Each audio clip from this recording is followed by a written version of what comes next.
Zigzag and One, a place where we honestly discuss how to navigate the zigs and zags in our crazy lives. Expect heartwarming stories, some laughter, and maybe a few tears as we embrace life's challenges and choose joy over a momentary defeat. Today, we will hear from someone whose life has had some unexpected turns, but chose to keep moving forward. What did they learn? Some valuable life lessons. Zigs and zags are also a part of our host, Melanie Brown's journey. She too had to find the determination to never give up. What are we waiting for? Let's dive in.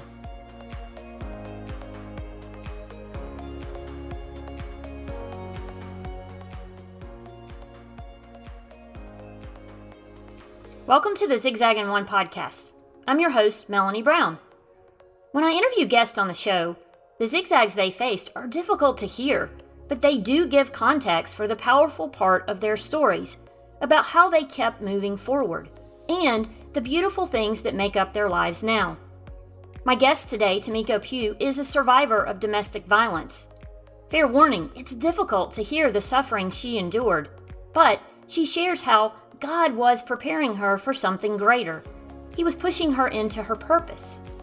Those years of violence led Tamiko to becoming an author and podcaster, and founder of a nonprofit that focuses on domestic violence advocacy, awareness, and prevention. She's also a life and business coach. You will hear her energy and passion for empowering women to live fully and enjoy success in their life pursuits.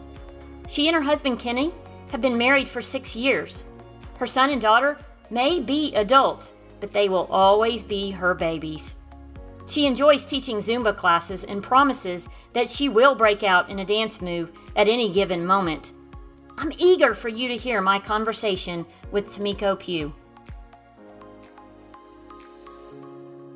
In my intro, I shared a little bit about my guest for today, but before I say hello to her, I want to say this.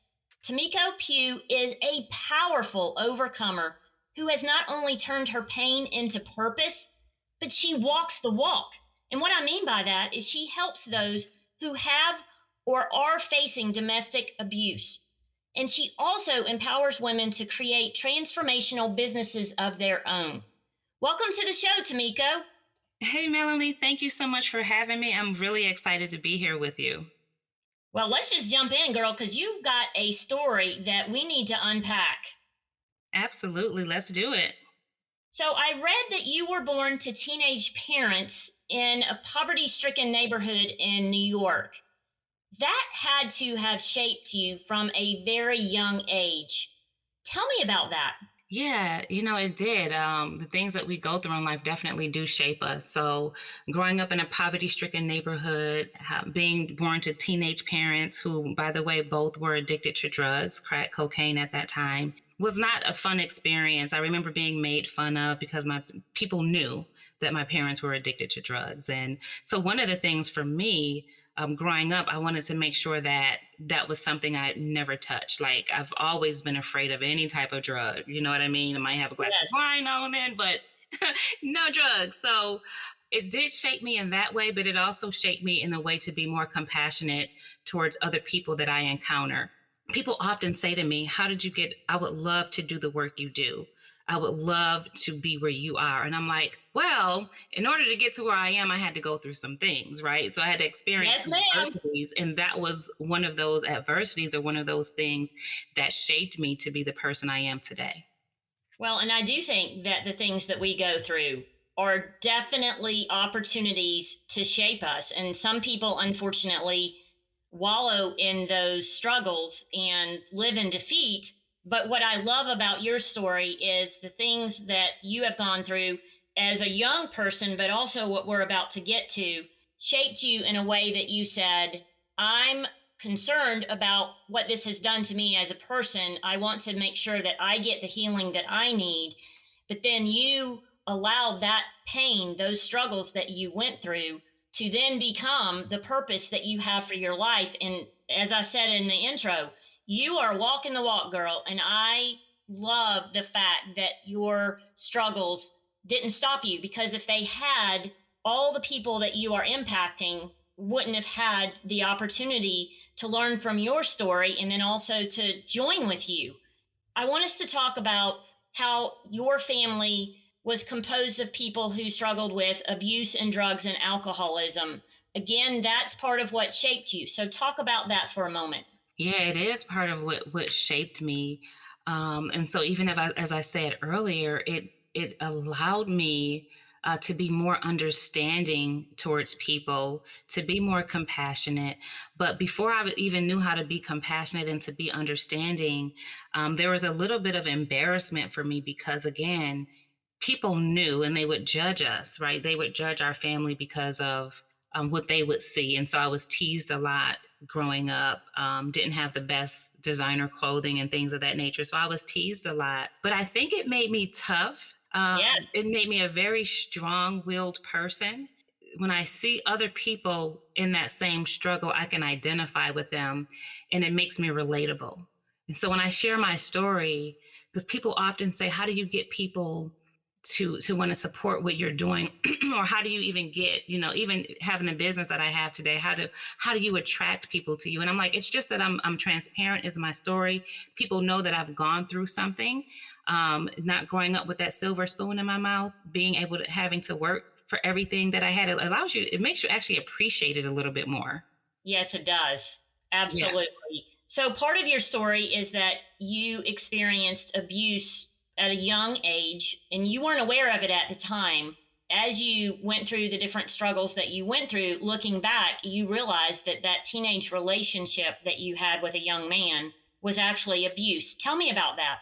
Yeah, it was. And I didn't look at it that way because, again, I didn't have a positive example of what a healthy relationship looked like, at least not in my immediate household. Because my grandparents had an amazing marriage, but in my immediate household, in the neighborhood that I lived in, it just wasn't presented that way. So, yeah, he was like the high school basketball player, the high school jock, played football and was kind of pegged to go into the NFL, went to college on a full scholarship for football. And I was his girlfriend and I got to walk around the school with his jersey on and, his gold necklace and all that good stuff. So I thought I'm like, hey, this is the life right here. He had a little bit more, his family had financially were better off than we were. And so he would take care of me and buy me the things my parents couldn't buy me.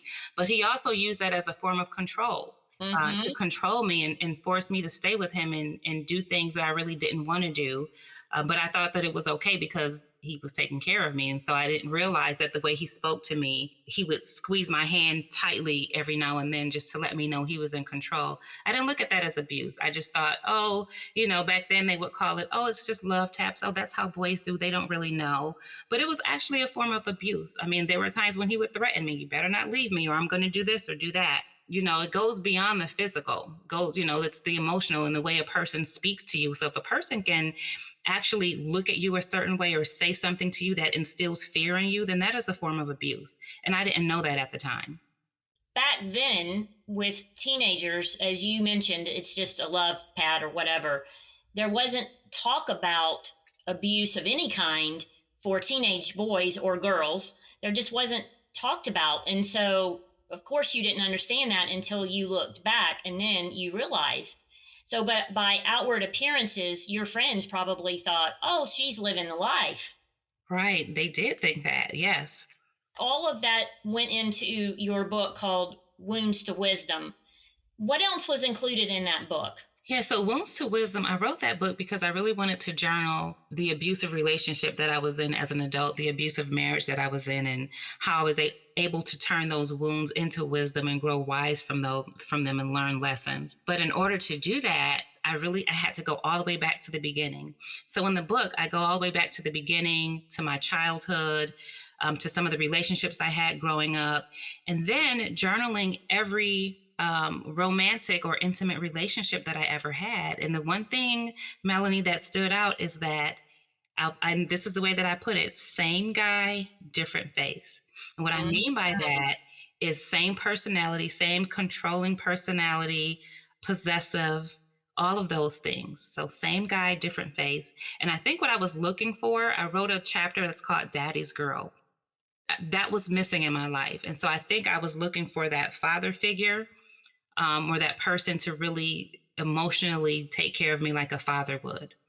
Yes. And so you mentioned that it also included part of a marriage. Tell me about when you got married to that man and then what it looked like, because I'm sure that there was a period of time when there wasn't an abusive type behaviors. Yeah, so you don't go into the relationship with them, slapping you around and yelling at you immediately. It always starts off great. He was a very handsome guy, great smile, very charming. Worked for a Fortune 500 company where he was a high level executive. Our dating time was great. And one of the things I remember him saying to me was, I feel like I was put on this earth to take care of you. Like, I don't want you to have to work. He proposed in less than a year. We were married very quickly, and very quickly things turned around and turned very controlling. And what people don't understand is there are small signs that we don't even look at. So for example, when he said I didn't have to work and I could be a stay-at-home mom, that was very appealing to me. Like, I thought I hit the jackpot. Like, hey, I get to stay home. And that was my dream growing up. Like, when you're little, you think Prince Charming and all I got to do is Yes. cook a little bit and clean. And well, it wasn't that, right? I didn't have finances. I didn't have a job because he's like, you can stay home. So I didn't have my own money and income.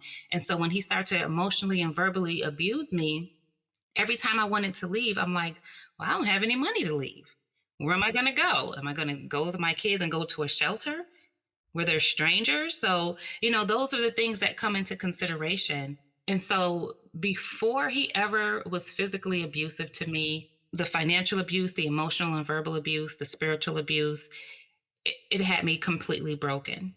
Tell me about the financial abuse that you're referring to, the fact that you didn't have your own money, and Yeah. therefore I'm guessing that he kind of controlled the money that you did have. Yes. So let me kind of go back to that. So the financial abuse, yes. So meaning that I didn't have control of the finances. He controlled the finances. I didn't have my own money. He had to give me an allowance to buy groceries and do things for the house and buy clothing for me and the kids. So things like that. I had to ask for money. Hey, I need a few dollars. The kids have this coming up in school. So I didn't have my own money. The bank card that I did have, I wasn't even on the accounts back then. So, Wow. yeah. So you also mentioned spiritual abuse. Mhm. I'm very interested to hear what you mean by that. So when I say spiritual abuse, I mean using scriptures in the Bible as a way to control me and the things that I did, or to justify the way that he treated me because I should submit to him as my husband. And he knew the word, he knew the Bible, back from the back to the front, and he would use those scriptures as a way to get me to be more submissive because he knew that I loved Wow. God. He didn't go to church though. I did. And so, there were times where, and he would get upset. He would think that I spent too much time at church, and he would be like, you don't need to go to that church. You're spending too much time there. So on Sunday mornings, some Sunday mornings, I would literally go to the grocery store, tell him I'm going to the grocery store, stop at church, sit in the back of the church and listen to the word, and then go to the grocery store and go home. Like, that was my way of getting the word in. So that's what I mean when I say spiritual abuse.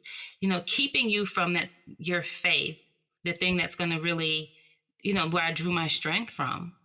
Right. So And it's so keeping me from that. interesting that you're talking about this, because so often people think of abuse and we put it in a box. It looks like this, it feels like this, it sounds like this, but you're sharing how it permeates into every area of your life, and It that's really does. incredible for somebody like me to hear, because I would have put it in a box in the past. But Yeah, and people do that, and they often think there's alcoholism. He didn't even drink.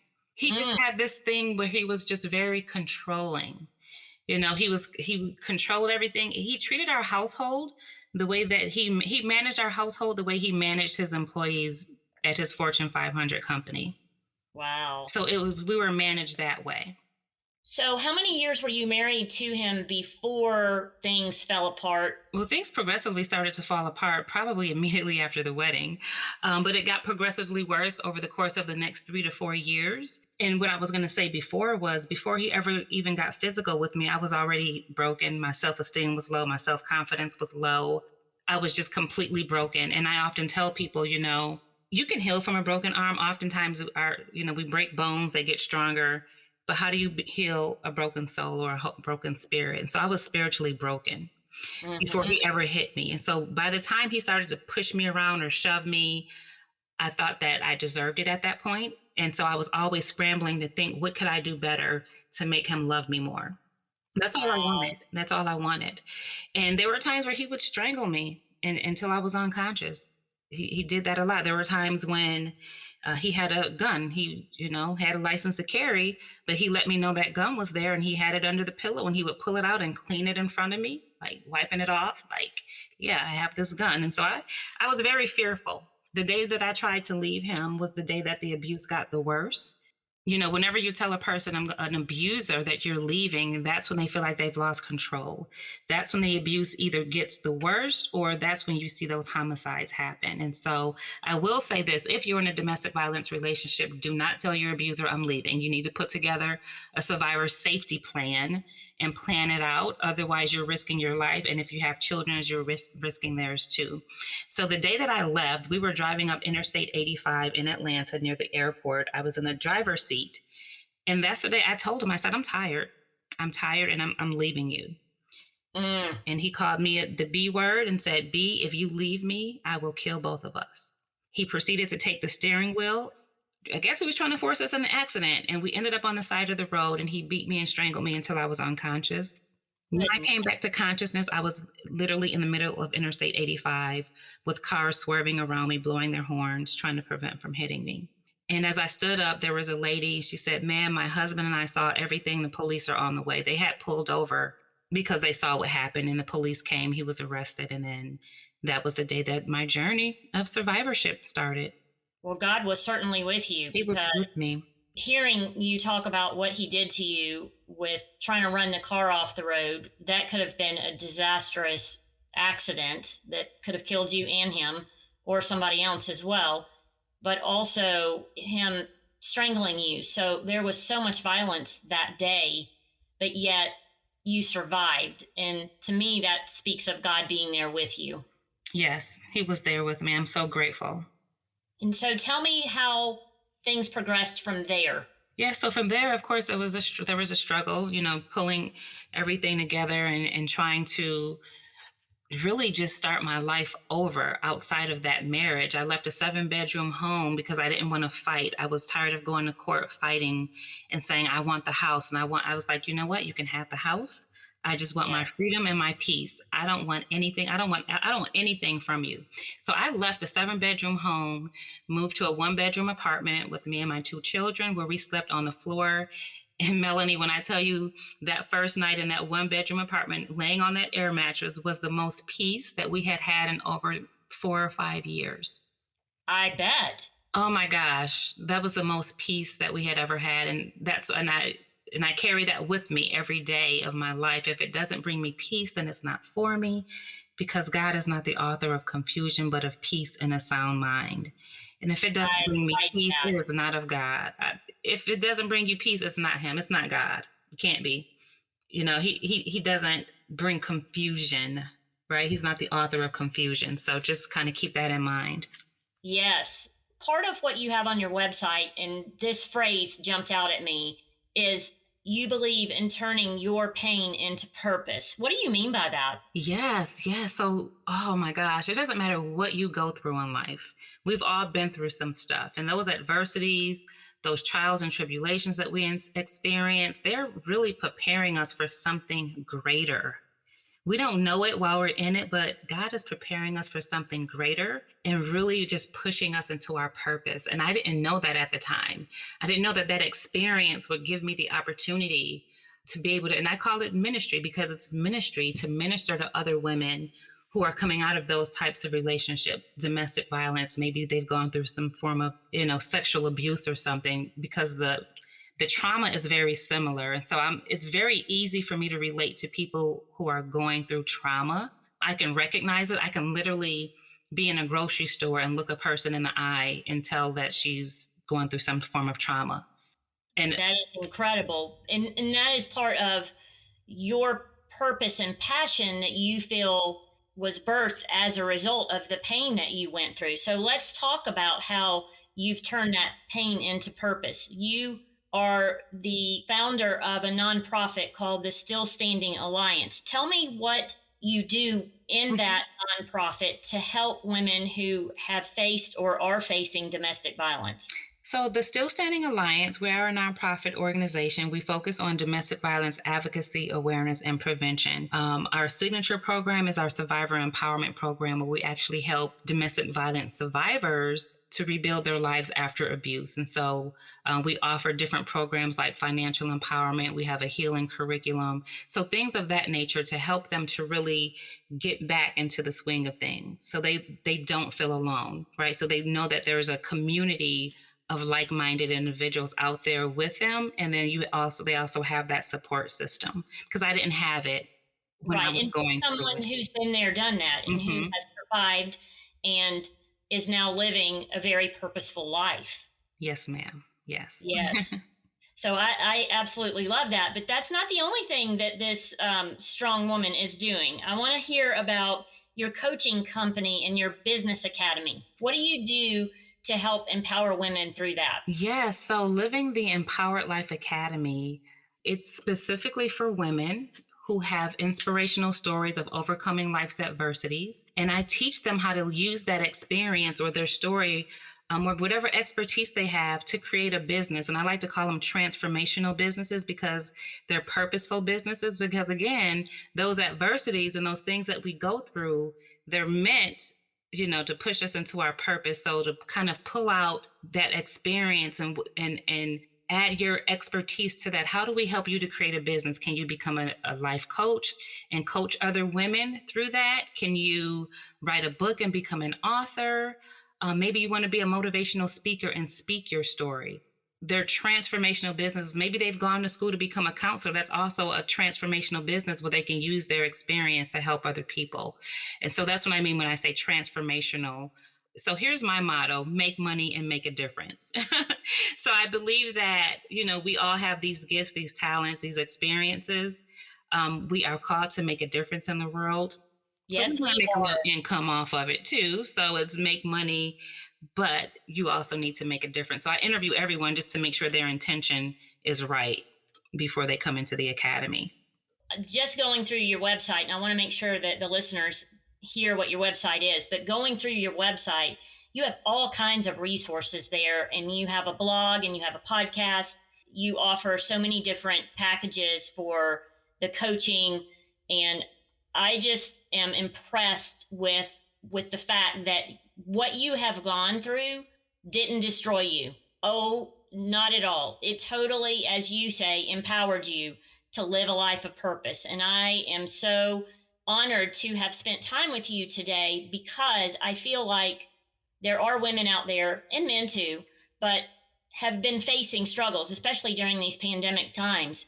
As you said, there is so much that we can learn during those times of zigzags, since the podcast is called Zigzag and One. Hmm. Hmm. And I love what you're doing, Tamiko. And I hope that the women who are listening will at least go to your website and see what you have to offer. And then if you are in a place where you are wanting to make moves toward making a difference or starting a business or any of the things that Tamiko listed a minute ago, that you reach out to her because what she's offering is incredible. It is faith based, it is empowering you to become a powerful woman in our society. So, with all that said, if you could give your website address. Yes, so my website address is tamikolowry.com, TAMIKOLOWRY.com. The nonprofit is the stillstandingalliance.org. And both of those, Tamiko Lori Pugh on all social media outlets, and then the Still Standing Alliance on all social media outlets. Well, if we could, I hate to end because I've enjoyed our conversation so I much. did too. You've enlightened me, and I hope the listeners as well, as to the multifaceted abuse, domestic violence, because we need to be aware of that for our own situations. But I feel like we also need to be aware, as you said, for other women. And we may not ever have that special skill of being able to see it like you do. But if we see those red flags, we need to be aware so that we can help our friends who might be in those situations. Absolutely. I agree. And thank you so much for having. I really, really enjoyed our conversation. So let's talk about your one takeaway, because I think that would be a powerful place for us to end today. Yeah, so my one takeaway, the one thing that I want everyone to understand, and we've talked about this throughout our conversation, is that those adversities that you experience in life, it doesn't matter what it is, they're meant to prepare and push you into your purpose. And think about Romans 8:28. All things work together for the good of them that love the Lord, who are called according to his purpose. All things work together, not just the good things or the things that we want to pick out, the good, the bad, and the ugly. All things work together, and they're meant to push and to prepare you for your purpose. It has been such a joy to spend time with you today. Thank you so much, Tamiko. Thank you so much for having me.